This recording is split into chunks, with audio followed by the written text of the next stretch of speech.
भाइयों, आज हम बात करेंगे जो बारिश हो गई है सारे एरिया में, काफ़ी एरिया में, कॉटन बेल्ट के एरिया में, बठिंडा के इस तरफ ज़्यादा बारिश हो गई है। राजस्थान में हनुमानगढ़ में, संगरिया, श्री गंगानगर के कुछ एरिया में, अबोर बेल्ट में, फाजिलका बेल्ट में, और जो कॉटन बेल्ट है उसमें 60 से 70% एरिया में बारिश हुई है। और इस बारिश के बाद क्या क्या समस्याएं आएंगी उन पे थोड़ा ध्यान देने की ज़रूरत है।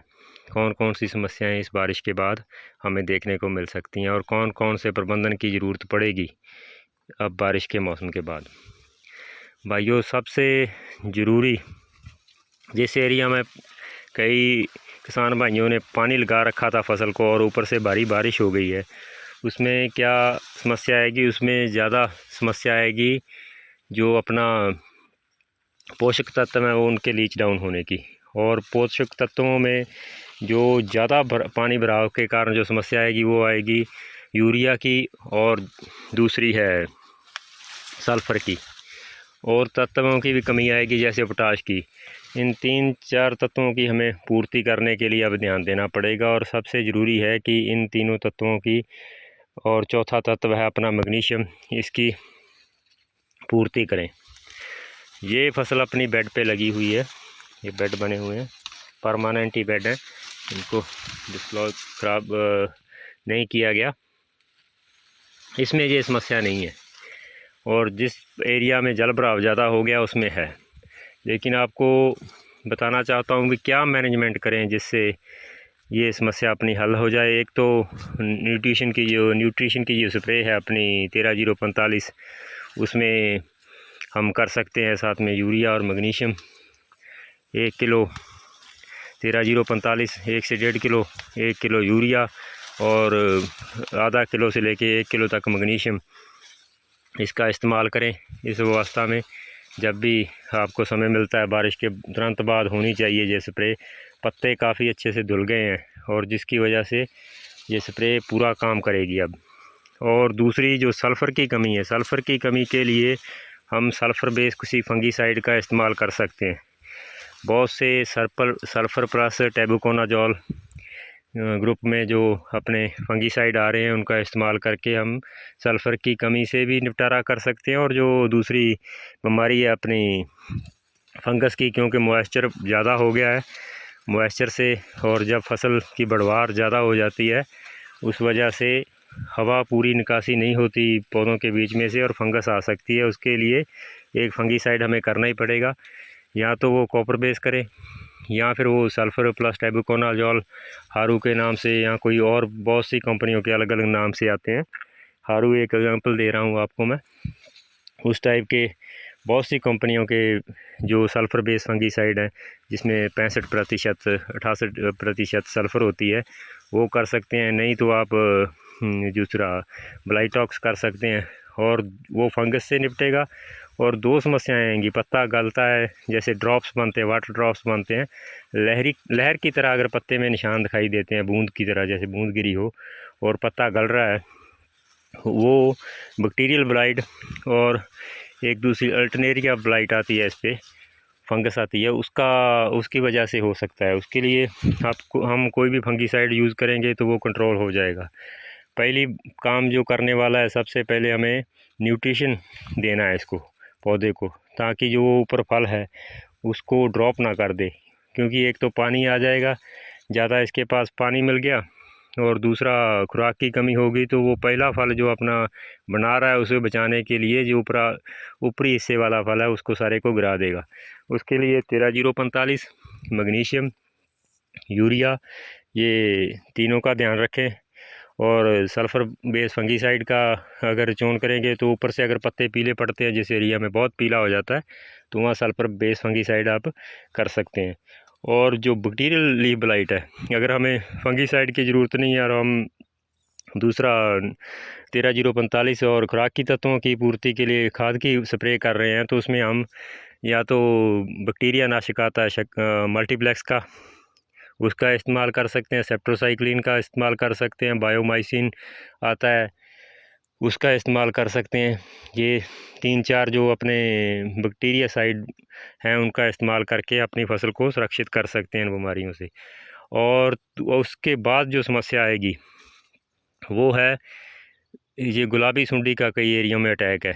और जब गुलाबी सुंडी जैसे तेज़ हवा चलती है एक एरिए से दूसरे एरिए में, उसकी बढ़ोतरी के चांस हो जाते हैं, क्योंकि उसके जो पतंगे हैं वो आगे मूव कर सकते हैं जब तेज़ हवा चलती है। वैसे वो थोड़े रेडियस में ही घूमते रहते हैं, लेकिन अगर हवा का सहारा मिल जाए, जैसे पूर्वा हवा चली और पूर्वी क्षेत्रों में अपने बहुत से क्षेत्रों में गुलाबी सुंडी का हमला दिखाई दे रहा है।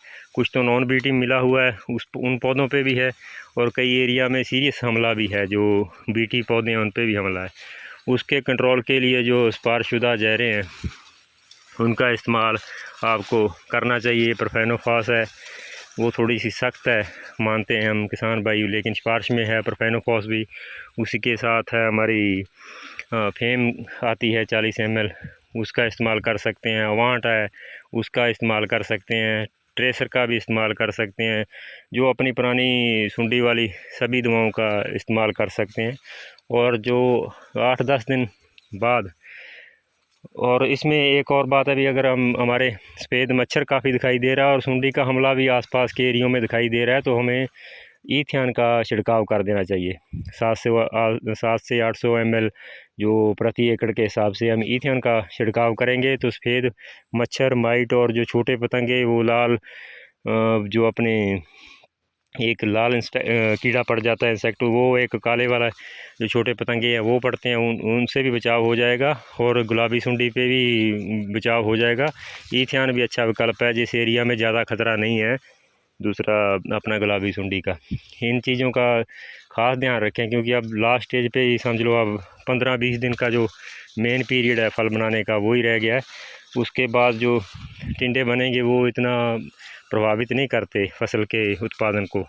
ये मेन पीक टाइम है, इसमें सबसे ज़रूरी है कि सबसे पहले बारिश के बाद इसकी खुराक का ध्यान रखा जाए, और उसके बाद जिस एरिया में हवा के साथ बारिश हुई है, तेज़ बारिश हुई है, थोड़ी हवाएं चली हैं और वहाँ तो गिर भी गए हैं, फसल गिरने से भी नुकसान हुआ है और पत्ते टेढ़े भी हो गए हैं। और दूसरा, जो जब तेज़ हवा के साथ बारिश आती है तो पत्ते जख्मी हो जाते हैं, जिसकी वजह से बैक्टीरिया को पनपने का मौका मिल जाता है।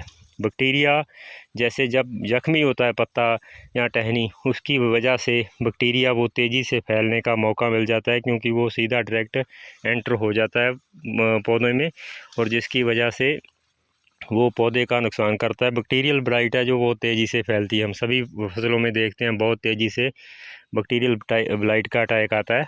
इसलिए बैक्टीरियल ब्लाइट और सबसे पहले न्यूट्रिशन की स्प्रे हमें करनी है। उसके बाद अगर हमें फंगीसाइड और इंसेक्टिसाइड के तरफ देखना है।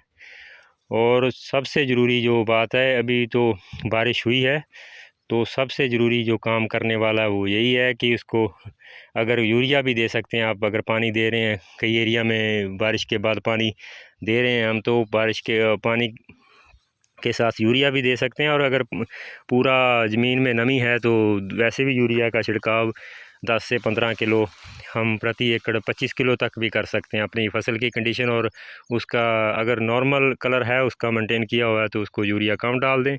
अगर वो थोड़ा सा पहले ही वो स्ट्रेस में थी, उसमें को यूरिया पहले ही कम डाली गई थी, क्योंकि सफ़ेद मच्छर के अटैक का खतरा रहता है ज़्यादा यूरिया से, तो हमने पहले उसकी पूरी डोज नहीं दी, तो हम उसको 25-30 किलो भी अब डाल सकते हैं। क्योंकि अब जो वाइट फ्लाई का खतरा कम हो गया है, थ्रिप्स का खतरा बिल्कुल गया है, थोड़ा बहुत जो तेले का समस्या रहेगी लेकिन वो भी अब गंभीर नहीं। अब तो सबसे मेन समस्या तो एक तो अपने किशोरिया में आ रही है गुलाबी सुंडी की, और दूसरी है जो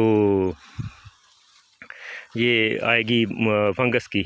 उसके बचाव के लिए फंगीसाइड, और गुलाबी सुंडी के बचाव के लिए दूसरी, जिस एरिया में है, सभी एरिया में नहीं है, अभी पैनिक करने की भी ज़रूरत नहीं है। कुछ एरिया में बताया जा रहा है अभी गुलाबी सुंडी का हमला हो चुका है, और जिस एरिया के आस पड़ोस हमला है वो, जैसे आपको पहले बता चुका हूँ भी, ईथियान का इस्तेमाल कर सकते हैं, वो बढ़िया रहेगी। या फेम है, ट्रेसर है, अवांट है, इन जहरों का इस्तेमाल कर सकते हैं। और उसके बाद जैसे अब 10-15 दिन इस स्प्रे के बाद निकल जाएंगे, और उसके बाद तो हम जो पहले कॉन्टैक्ट इंसेक्टिसाइड यूज़ करते रहे हैं पुराने समय में, जो फैनवेल है और डेल्टामाइथ्रिन डेसिस है और साइपरमाइथ्रिन है, उनको भी हम इसके 10-15 रोज़ बाद जैसे 15 या 20 तारीख के बाद वो उनको भी इस्तेमाल कर सकते हैं। अब जो है जो मेन स्प्रे हैं वो इन्हीं पे ध्यान दें। जैसे डेलीगेट है, डेलीगेट महंगी बहुत पड़ती है और फेम भी महंगा है, सभी तकरीबन महंगे हैं। उसमें सबसे सस्ता विकल्प तो अभी इथियन का ही है, उसका इस्तेमाल करें। और BLB का ध्यान रखें, बैक्टीरियल लीफ ब्लाइट का, ये आ जाए या जो भी हम स्प्रे कर रहे हैं अभी 13-045 की, उसमें ऐड कर दें। 60 लीटर में 1 ग्राम की पुड़ी, 10 लीटर में मान लो 1 ग्राम डलता है और 6 ग्राम की पुड़िया आती है। और जो 20 ग्राम की पुड़िया आती है बैक्टीरिया नाशक शक्तिवर्धक की, वो भी 60 लीटर में डलता है।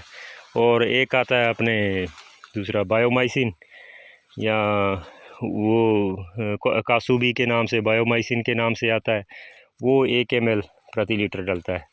और जिस एरिया में थोड़ा ज़्यादा फंगस की समस्या है उसमें हम एम स्टार, अगर हमें फंगस की समस्या दिखाई दे, एम स्टार टॉप जो यूनिवर्सिटी से भी रिकमेंडेड है उसका इस्तेमाल कर सकते हैं। नहीं तो अपना जो सबसे बढ़िया फंगीसाइड है कॉपर ऑक्साइड, उसका इस्तेमाल कर सकते हैं और बढ़िया रिजल्ट मिलते हैं उसके भी, फसल के लिए लाहेबंद भी रहता है। बस इन बातों का ध्यान रखें। और फसल इस बार फूल भी अच्छे हैं, फल अच्छे हैं और रेट भी अच्छा आने की उम्मीद है।